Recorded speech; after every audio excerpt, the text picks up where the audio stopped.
Na aula de hoje nós vamos falar sobre divisão do mundo entre Ocidente e Oriente. Não é uma das formas de regionalização do mundo que eu mais gosto, que eu acho que seja adequada aos tempos que nós vivemos hoje, mas vamos lá, né? É uma teoria que está sendo exigida pela BNCC, que parece que parou na Guerra Fria e não evoluiu mais. E como vocês são obrigados a produzir, vocês de Minas Gerais são obrigados a produzir o PET, responder as perguntas, então vou lá dar uma força para vocês, né? Então vamos lá, sendo bem rapidinho. Cadê meu mouse? Tá aqui. Bom, então essa divisão do mundo entre Ocidente e Oriente, ela nasceu basicamente com os romanos, né? Que eles dividiram entre os territórios que estavam mais em direção aonde o Sol nasce, que é para o leste, né? no Oriente. Vamos colocar aqui. Leste. E os territórios que estavam no sentido do Ocidente, né? Onde que o Sol dorme, digamos assim, que é o Oeste. Posteriormente foi-se definido que o que está ao Oriente e que está o Ocidente deveria ser demarcado por uma linha imaginária, que é o meridiano de Greenwich, que é baseado no laboratório de Greenwich, que fica mais ou menos aqui nesse sentido aqui dessa ilha, aproximadamente aqui, que fica o meridiano. Então, esse mapa não está tão bonito, mas serve ao nosso propósito, que é explicar essa divisão, né? Um pouco antes eu disse que a questão da divisão entre Ocidente e Oriente, ele faz parte de uma ideia de regionalização. O que é você fazer um processo de regionalização? É você pegar um determinado espaço, no caso a gente está pegando aqui o globo, a gente está pegando o planeta Terra, e a gente divide ele de acordo com algum critério. O critério escolhido nesse sentido foi a questão, a gente pode colocar aqui, a questão de influência eurocentrista. A gente pode pegar aqui a divisão religiosa. Bom, e a cultural é influenciada por esses dois pensamentos. Então vamos focar aqui na questão eurocentrista e religiosa, né? Então, assim, a gente não pode, nessa teoria, levar em consideração apenas o meridional de Greenwich. Por quê?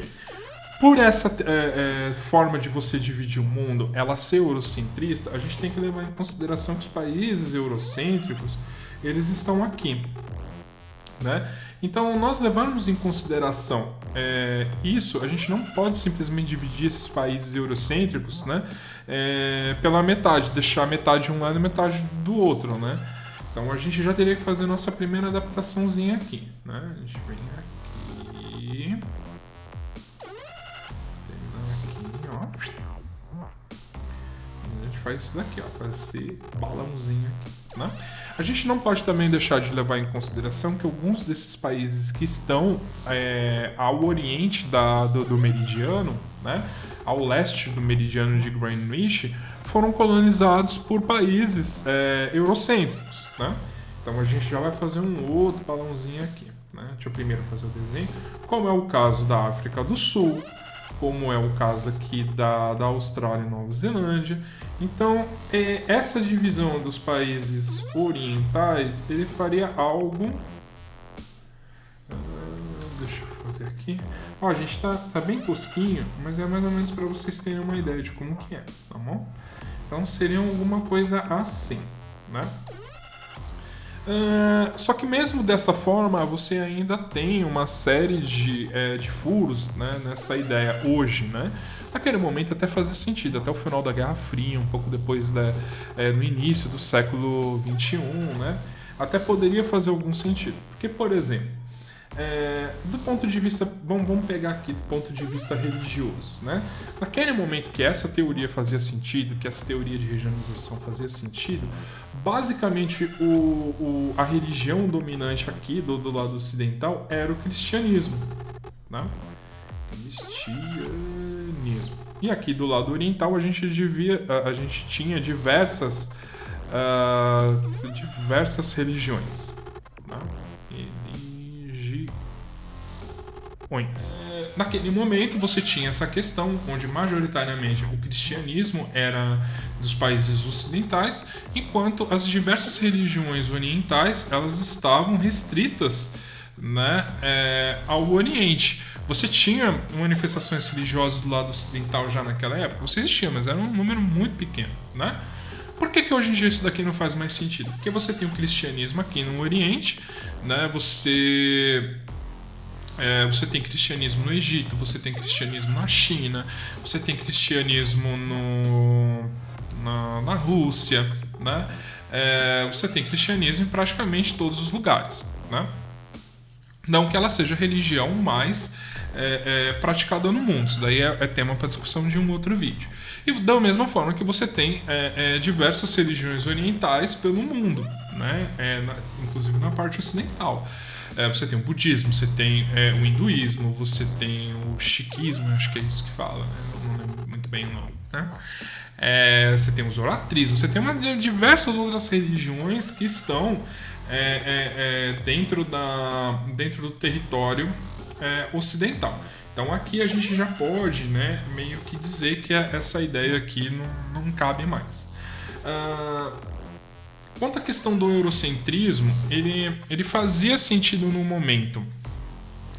Ele fazia sentido no momento de imperialismo pré-guerra, né? Depois da guerra, da Primeira e da Segunda Guerra Mundial, manteve essa questão do pensamento hegemônico, né, imperialista, né?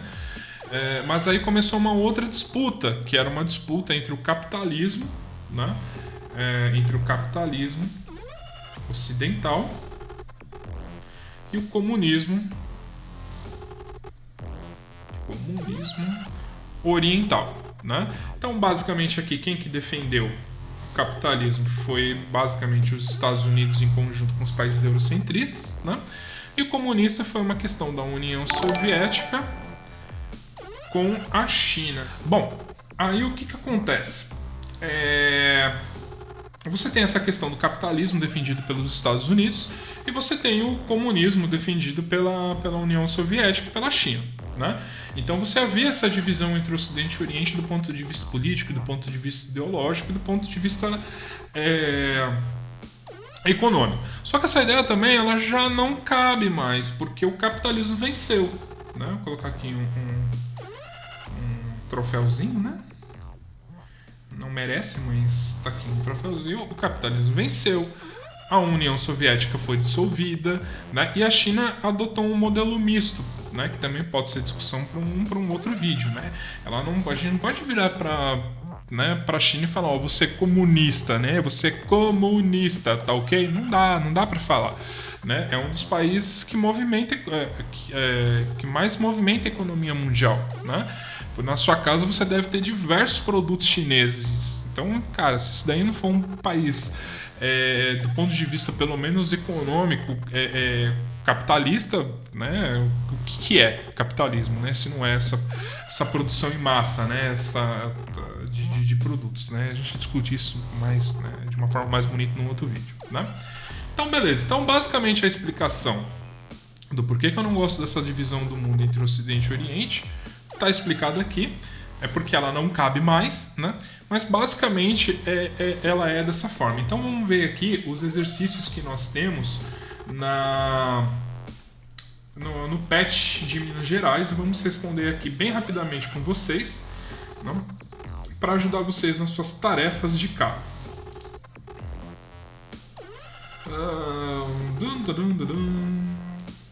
Bom, vamos lá. Bom, na primeira pergunta, com base no que estudamos, cite aspectos que expressam uma conotação eurocentrista em seu cotidiano. Então, basicamente, a gente pode pegar alguns elementos, como, por exemplo, a questão da beleza. A questão da beleza é fortemente influenciada pelo pensamento eurocêntrico. Porque o que é bonito?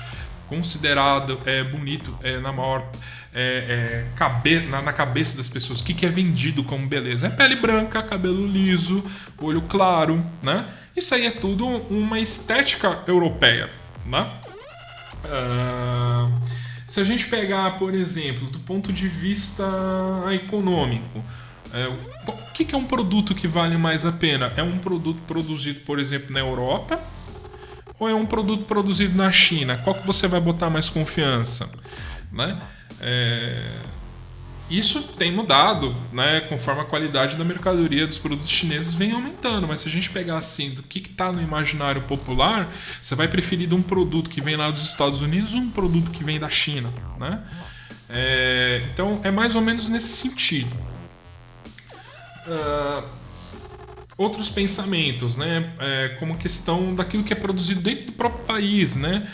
A gente tende a ver, por exemplo, se alguma coisa é feita aqui, a gente pode pegar os nossos carros que não foram para frente, né? A gente pode pegar Puma, Gurgel, que eram ótimos carros, eram lindos, né? Boa parte de vocês não vão ter ideia, né, do que eu tô falando, mas se vocês derem uma pesquisada no Google, vocês vão ver, né? Pra época, era uma coisa fantástica aqueles veículos desenvolvidos. Eles acabaram não indo para frente, foram comprados, né? Por empresas. Eu não lembro bem se era uma empresa americana ou se era uma empresa europeia, né? Enfim, e você tem. Se você responder nesse sentido esse exercício, você consegue atender ao que o seu professor está esperando. Então vamos lá.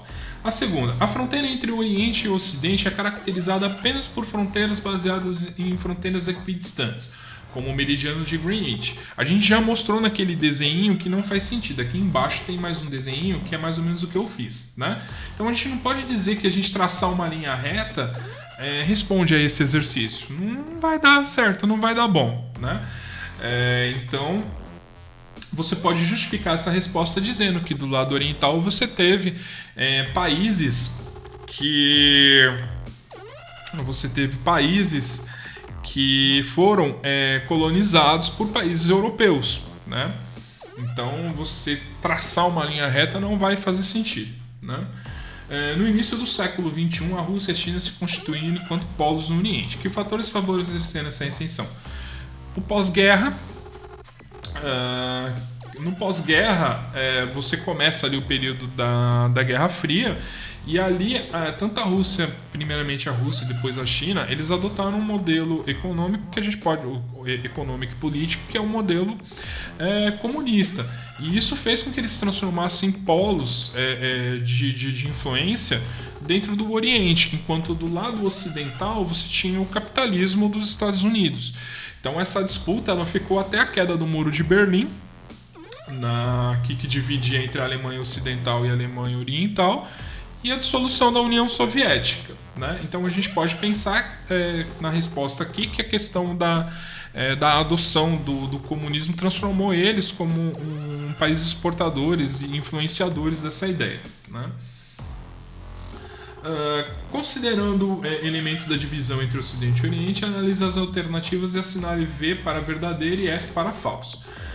A dualidade entre Ocidente e Oriente corresponde apenas à divisão de hemisfério do planeta. Errado. Como a gente disse,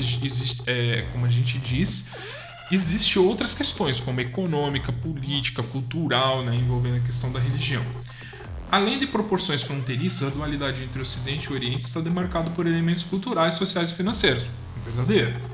A ascensão dos Estados Unidos enquanto polo de referência no mundo ocidental mantém relação com o fato de sua colonização ter ocorrido pela Inglaterra. A gente pode colocar verdadeiro, a gente poderia se aprofundar aí pela questão religiosa, né, que o protestantismo influenciou bastante, o lugar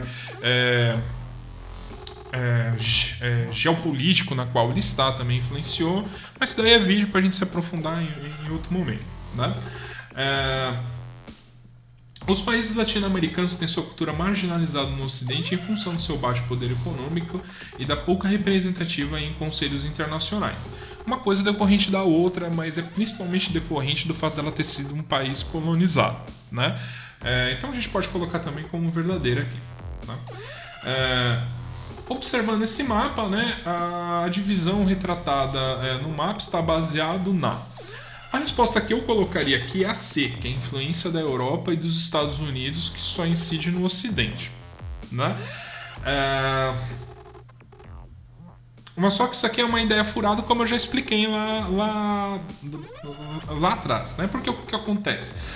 Tanto a Europa quanto os Estados Unidos hoje já influenciaram os países orientais, da mesma forma que os países orientais já influenciaram em alguma medida os países ocidentais, né? Então você pensar dessa forma é muito limitante, né? Essa ideia de Ocidente e Oriente não cabe mais, não faz sentido, né? Não pode ser a A porque matriz cultural com a origem dos idiomas e das religiões, né? Isso influencia, acaba influenciando, mas você não tem uma única matriz cultural, você não tem uma única matriz de idiomas, né? E você não tem. Deixa eu pegar aqui, deixa eu pensar aqui. Agora eu fiquei em dúvida, vamos ver aqui. Matriz cultural, qual a origem dos idiomas, e da religião. Eu acho que eu ficaria mais com a A agora, pensando aqui com você, viu? Colonização europeia é essa de fato, a gente não pode levar em consideração, que só ocorreu no Ocidente. Como a gente percebe aqui no mapa do lado oriental, a gente tem aqui também a África do Sul, isso tem a Austrália, né, e Nova Zelândia, que foram influenciados foram colonizados pela Inglaterra, tá? Não, eu ficaria com a A. A A faz mais sentido, que é a matriz cultural com origem dos idiomas e das religiões, né? E diferença étnico-racial marcada entre os dois lados, né? Então, não, isso daqui... cada território tem a sua diferença étnico-racial. Às vezes, dentro de um mesmo território, você tem várias etnias vivendo. Mas isso daí também é tema para um outro vídeo. Então é isso aí, pessoal. Essa parte do patch está respondida, né, que é a semana 2 do patch, né? E eu espero ter ajudado vocês, né? No mais, a gente se encontra aí nos próximos vídeos discutindo outras unidades temáticas aqui do patch. Então é isso aí, meu querido. Forte abraço.